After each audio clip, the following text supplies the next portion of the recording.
नमस्ते दोस्तों, मैं सुघोष मिश्र।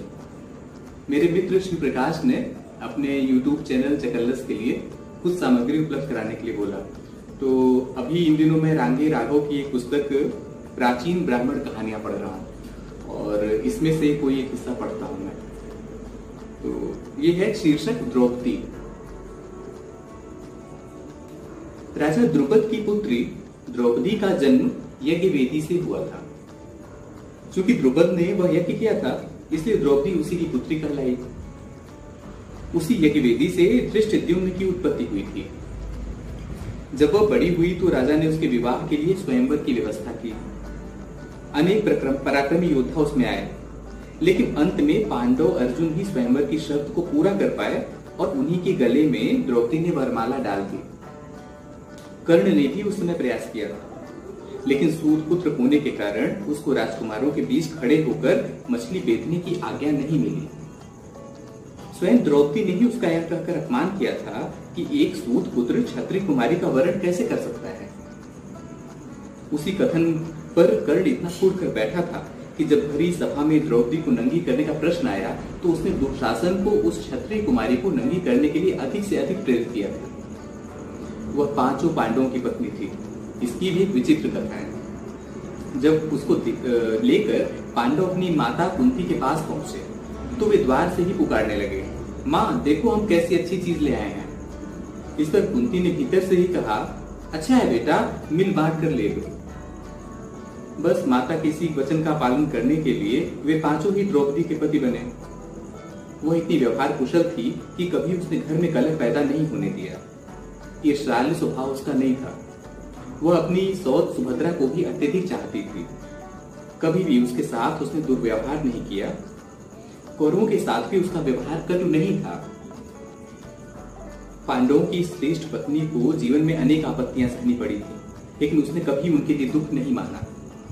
भरी सभा में जब उसका अपमान हुआ तब उसको क्रोध आया था और उसने अपने बालों को तब तक के लिए खोल दिया था जब तक उसने दुशासन के रक्त से उनको भिगो नहीं लिया। भीम ने उसकी इच्छा पूर्ण करने की प्रतिज्ञा की थी।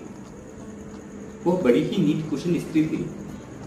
जब युधिष्ठिर ने पहले अपने आप को फिर उसको दांव पर लगाया था तो उसने भरी सभा में प्रश्न किया था कि युधिष्ठिर अपने आप को दांव पर लगाकर कौरवों के दास हो गए थे, फिर दास होकर भी उनको क्या अधिकार था कि उन्होंने उसको दांव पर लगा दिया। दास का अधिकार तो किसी वस्तु पर नहीं होता। यह प्रश्न बड़ा ही टेढ़ा था। द्रौपदी का कथन सत्य था, उसके प्रति अन्याय हुआ था, लेकिन इतना कहने के पश्चात भी न्याय के अधिकारी भीष्म पितामह, द्रोण आदि के सामने उसका न्याय नहीं हुआ। उसके प्रश्न को यही कहकर टाल दिया गया कि स्त्री पर पुरुष का सभी अवस्थाओं में अधिकार है। अपनी बात से द्रौपदी ने एक बार तो समाज की मर्यादा को हिलाना चाहा था, न्यायाधीशों को चुनौती दी थी, लेकिन फिर भी उसको अपमानित होना पड़ा। तब श्री कृष्ण ने आकर उसकी सहायता की। महाभारत में उससे अधिक नीति कुशल और तीव्र बुद्धिशाली और कोई स्त्री हमें नहीं मिलती। आपत्तियों का सामना धैर्य रहकर करना वो भली भांति जानती थी। तभी तो अपने पतियों के साथ रहकर उसने वनवास के 12 वर्ष व्यतीत कर दिए और अज्ञातवास के काल में भी हर तरह की परिस्थिति में अपने आप को खपा लिया। वनवास काल समाप्त होने के पश्चात ही महाभारत युद्ध छिड़ गया। फिर पांडवों की विजय हो जाने के कारण उसने आशा की थी कि अब उसके जीवन को सुख मिलेगा, लेकिन अंत में तो अश्वत्थामा उसके पांचों पुत्रों को मारकर उसी गोद ही सूनी कर गया और उसके लिए वह अंत तक दुखी रही। इस तरह इस स्त्री का जीवन सदा संकटों का सामना करते ही बीता। हाँ, लगन की वह पक्की थी। युद्ध के लिए वह सदा पांडवों को प्रेरणा देती रही। वह दुष्ट कौरवों का विनाश चाहती थी तो उसके लिए जीवन भर वह प्रयत्न करती रही और अंत में उनका विनाश हो जाने पर ही उसने संतोष की सांस ली। लेकिन पुत्रों की हत्या के कारण वह संतोष और भी अधिक दारुण व्यथा के रूप में बदल गया और फिर युधिष्ठिर की तरह वह भी जीवन से उदासीन हो गई थी। तभी सहर्ष हिमालय में गलने चली गई।